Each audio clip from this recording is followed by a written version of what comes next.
Mr. Ikechukwu Ikeji, who is also a legal practitioner. Thank you for coming. Thank you so much for having me. Okay, thank you for coming, because at the moment we understand there's a statement actually published in today's dailies about candidates from Bayelsa State about the governorship elections, threatening to boycott that elections if the People's Democratic Party insists continuing putting pressure on that party, I beg your pardon, on INEC, to include the name of Henry Dixon as the candidate. They say it's only the court that can determine that matter, and so the People's Democratic Party should stop putting pressure on INEC. Obviously, you can't expect anything less from them. They are in the opposition, and PDP is the major party there. Anything that can put a stud in the wheel of PDP, they would be very welcome to the opposition. But from the point of law, yes. Mr. Baji says INEC should have put the name of Timipere Silva as the candidate of the party, and this they have not done, and that is not right. No, I disagree with Agbaje, with due respect to him.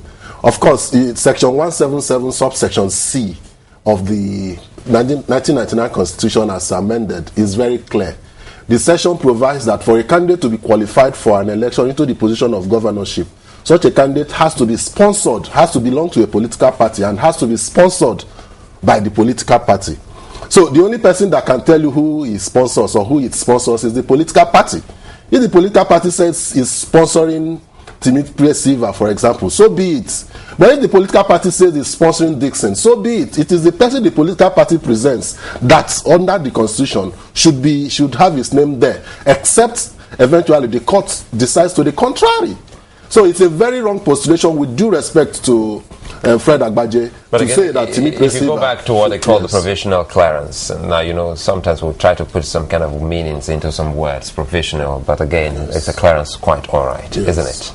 Yes, it's not a clearance quite all right. I think we had trashed that issue a long time ago. But it's back again. Provisional clearance is a provisional, it's a conditional clearance. It has to be contingent upon the occurrence of certain events.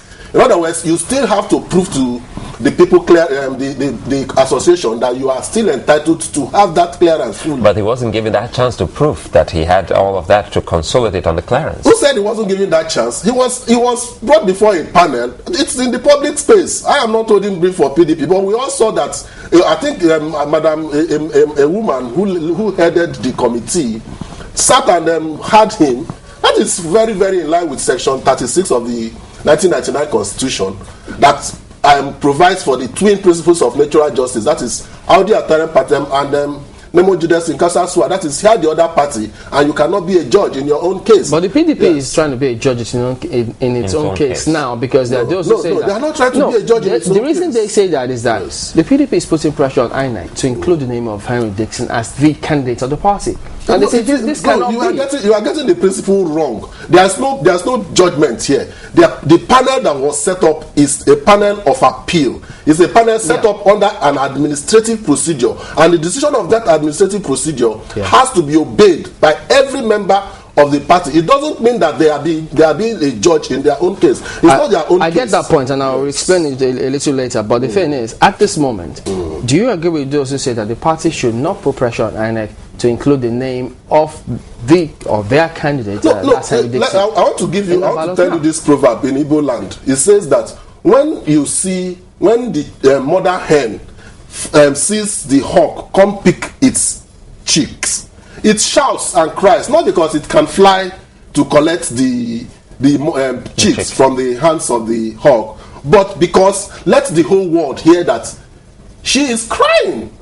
So PDP has sponsored a candidate. It is incumbent upon them to push through the candidacy of the person they've sponsored. If they don't say anything, it may be interpreted to mean that they've waived their rights. No, but there's a matter in court now, and Mr. Silva says the circumstances for which a candidate has to be dropped has not been duly complied with. So why would INEC go ahead? That is a very wrong postulation, and with due respect, it's within the confines of the court to decide. It is a very wrong postulation when by your own volition, of your own consent, by your own free will, you submitted to a fresh nomination process that ordinarily by implication is overriding the previous nomination process. What do you expect? For example, if he had won, on which of the nomination processes would he have depended his authority? Would he have depended it on the January 12th nomination process, or on the later one which he had won? Okay. So it's just because he didn't go through the last process. That's why he went back to a position that he had by himself vomited, like the dog who vomits who vomits and wants to take back his vomit. So if he hadn't, submitted himself to this, what he should have done at that point when a new process was put in place is to, at that point, say no, that I am against it, that I will not submit myself to it, that I still stand by my earlier mandate. But he relinquished that position and still went ahead and waived this right. It's a common sense. It's common sense. Well, when we look at the action of INEC in this whole case, isn't it an indication that INEC is neutral about it, and it is following the due process? No, it's an obvious indication that INEC is biased. You know why? Because they are hiding. Yes, they are hiding under the principle of Ikechukwu and the military governor of Lagos State, which is very apt as well. No, you cannot. The principle in Ikechukwu and military governor of Lagos State does not permit a vacuum. The principle did not say that where there is a position to be filled, that you should allow vacuum to exist while the case goes on. So you cannot put the law on its head and allow it to ask it to move. So who are they biased against? I don't get that part. I think the process of publication of this list has to be investigated. I think, and I'm very sure, that there is some forms of surreptitious movements in that process. There is no reason why INEC should not put the name of Henry Dixon on that list and wait for the judgment of the court, because the elections is in 3 weeks' time. How does he convince his electorate that is contesting an election? If he loses the election now, he has a ground to contest the election. Because there's no candidate for the PDP. Because the way INEC sees it, going by the court's injunction, there's no court injunction. That was what the Court of Appeal. Let me clarify that. The Court of Appeal has stated it clearly that the court has jurisdiction to hear Dixon under section 87, subsection 9 of the Electoral Act as amended. But the court went too far when it started threatening PDP that if PDP does not obey its orders, that it shall visit hardship. That's what the court why shouldn't PDP obey the court's order? Why shouldn't PDP obey the court's order? Your question becomes irrelevant in the face of the decision of the Court of Appeal, that the court went too far, that the court has shown bias by threatening PDP. And by threatening PDP, it shows that the court was trying to put upon itself a jurisdiction that it lacked. Under section 87 of section 87 subsection 10 of the Electoral Act, the court lacks jurisdiction to stop a primaries or to stop an election. Okay, what do you say to some lawyers who argue that if INEC were to go ahead and include the name of Henry Dixon as the candidate of the party, yes, the doctrine of least spenders should kick in here? You should not introduce anything new. It is the doctrine of least spenders is the same thing as the principle in Ikechukwu and the military governor of Lagos State. Yeah, but if you include the name of Henry Dixon, yes. While Mr. Silva says, I have answered that. I said that the law and that doctrine does not permit a vacuum. No, there's no vacuum here, because INEC say they are complying with. Some lawyers also argue that they're complying with section 83 of the Electoral Act, saying, well, it is the party that sponsors the candidate, yes. But the symbol of the party, PDP, is listed as a party. Yes. But INEC also put there in parentheses, subject to litigation. What I ask you is, the common man in the street, the ordinary common voter, the regular voter that you know of, the man who may not be too brilliant, who may not be too educated, and who may not be too foolish, what will be his impression when he sees on the... Is it for INEC to determine or the party to determine?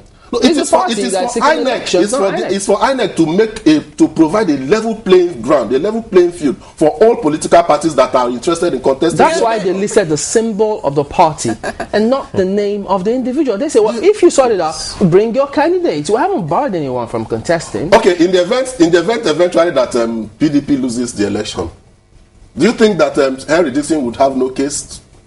If they lose, is it not for the courts to determine when the primaries will hold or dispense of this case before the elections finally hold? How do you ascertain that the courts will so determine it before February 12th? Well, both parties are in court. Both parties are in court, but we are waiting for the process. And before we wait for the process, INEC has already acted. INEC has already shown its hands. It's already thrown its card on by not listing the name of any candidate. By not listing the name of any candidate, I have stated this earlier on. There's another principle called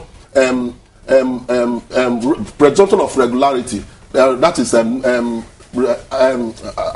think the Latin maxim has escaped me presently, but it simply means that when an official act is carried out and done, that official act is regarded as regular until overturned or proved to the contrary.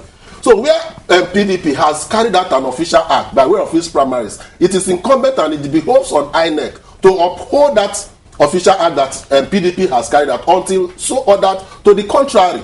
Now, the fact that the matter is in court does not mean that INEC putting the name of Henry Dixon there would destroy the rest. The rest is not destroyed, because remember in Rotimi and Amechi's case, it wasn't Rotimi and Amechi that actually was put forward. Eventually, when the court decided in his favor, he was sworn in as the governor. So if the court eventually decides that it is Silva that won that should have been there, the court will so order. Can we not then infer what some lawyers also argue, saying that the principal party in this case has not been disqualified?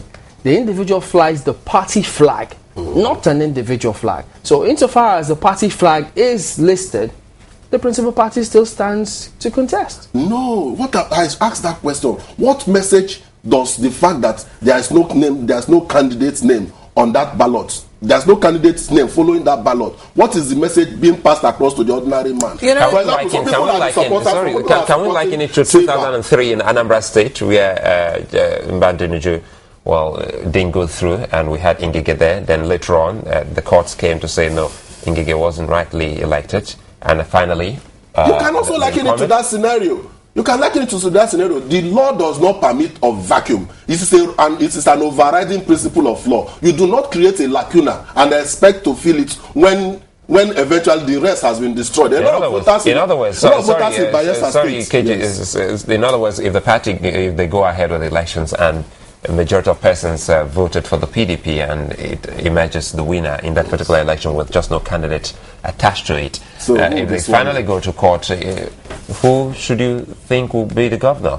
Of course, for now, the presumption of regularity lies in favor of because if they have to go back Section 1776 of the Constitution has clearly stated it, that it is a political party that can sponsor a candidate, and the intention, the animus, where to look for the intention of who is being sponsored is to ask the political party. There have been cases also decided, even as recent as December 16, that the Supreme Court held that it is the party that you will go to ask when you want to discover who it is sponsoring and who is its candidate.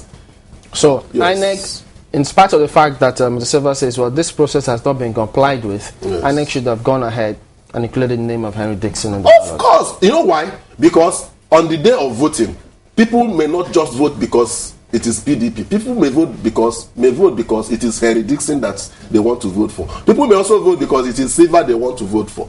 It is even better that they put Silva's name there than they put it subject to litigation. But when you are putting Silva's name there, you are now going against the very purport of Section 177, subsection C of the Evidence Act. I'm sorry, of the Constitution, which is the apex law. You want me to read it? No, go ahead. Yes, which states that it is that for a candidate to be qualified for election as a governor, that candidate has to belong to a political party and has to be sponsored by a political party. You know, I find the arguments very interesting. Yes. Of the legal practitioner that was here, Mr. Fred Agbaje said that, you know, the name of Mr. Silva should have been put on that list. You say that the name of Henry Dixon, because he is the candidate that... Because that is the sponsored candidate. That's a candidate that, you know. But in this particular matter, INEC has said, okay, we want to be neutral, as it were. But you are saying that even in their semi-neutrality, they are already being biased. They are already being biased. They are passing the wrong message. It's a very dicey situation, exactly. don't you think? And it would just be best for INEC to stay where it is. No, because if you say that, you know, a candidate, one of the candidates should be put there, and then when the court sort out the whatever, you know, cases are in court right now, then if Henry Dixon is still the candidate, then he goes ahead. If it's not, then it's Silva who's supposed to be there, then he goes ahead. And that's all presuming that the PDP will win in Bayelsa State. Yes. But, you know, know, be that as it may, how about the fact that they say, okay, we don't want to put either candidate. Let the PDP go and, you know, win on the strength of being the PDP. That is impossible, because most times a lot of times people vote according to the candidate that is presented by the party. You remember what happened during the presidential election, when during the governorship election some people voted along certain lines, and during the presidential election they overwhelmingly voted for the president, Goodluck Jonathan. In other words, it wasn't because of PDP or ACN or CPC that they voted for, that they voted, but because of President Goodluck Jonathan. So there is always a strong layer of tide of opinion in support of a particular candidate, and when there is no candidate to support, to look forward to, people's for a state that prides itself on being a one-party state, what are the chances that can happen? That what? That prides itself on being a one-party state. I mean, they say that, you know, there is the PDP and other party in Bayelsa state. There's almost no other party as well. Well, in as much as we cry against one-party states, we should also appreciate the fact that statistics have shown that the predominant party in Bayelsa state is PDP, and most likely on the odds to favor, the PDP would always win in Bayelsa state. Look at this scenario, because there are those who say Section 31 of the Electoral Act 1, which says that every political party shall not later than 60 days before the dates appointed for a general election submitting the list of candidates as a political party. Yes. Now, some lawyers argue that, well, in this case, since the circumstances appear to be unique, they can actually suspend the Electoral Act and look at case law.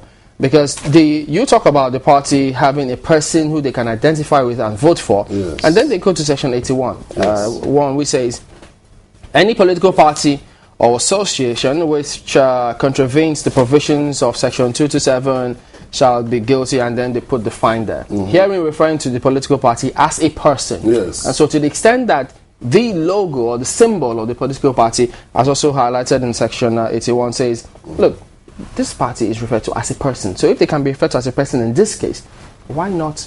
It is again standing a human being on his head and asking it to work. To say that when the Electoral Act has provided that you should submit the names of your candidates 60 days before an election, and you fail to submit it, that you should suspend the Electoral Act. Have you ever had a case where a judge will stand up and say suspend the provisions of a statute? It can never happen. When the principles of statutory interpretation are very clear. When the words of a statute, of a legislation are clear, you interpret them as simple as they come. It is not a difficult interpretation to say that 60 days before February 12th has passed, and anybody else cannot submit any other name. That is why you must hold on to the name already being submitted until it is decided to the contrary. And that is what the Court of Appeal said, that it should be remitted back to another judge, and another judge commences full trial. When it is commencing full trial, there has to be a position. There need not be a vacuum. There need not be a lacuna. What INEC has done is to create a lacuna, to send a wrong message to the. By following the rule of law, because that's what people really don't get here. Because if you say INEC is following the rule of law, and people are insisting, and everyone is going to turn to say, well, INEC has compromised here.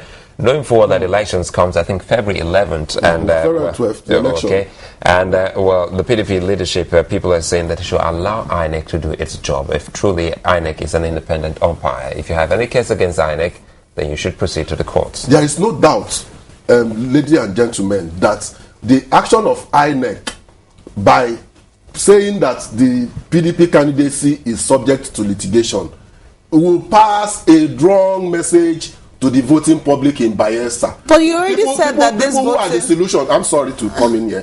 People who are disillusioned probably with the Silva administration, because they will think that Silva will win it eventually, will go and vote for another party. And the people who who don't like Dixon may also feel that there's an attempt to put Dixon there, and they will vote against Dixon. So it is better that you use the presumption of regularity and you use Section 177 sub C, I want us to look at that subsection 177 sub C, which clearly says that for a candidate to be qualified for election as governor, that candidate has to be sponsored by a political party. So that one disqualifies Silva. It completely disqualifies Silva because it is only Dixon that the PDP has come out to say that they are sponsoring. Mr. Ikeji, you seem to be more bothered about image in the sense of what is it going to, how is it going to affect the voting public? That seems to be your major concern in this particular case. Yes, it's a wholesome picture. I agree with you. I have to be bothered about that. I also have to be bothered about the legality of the action.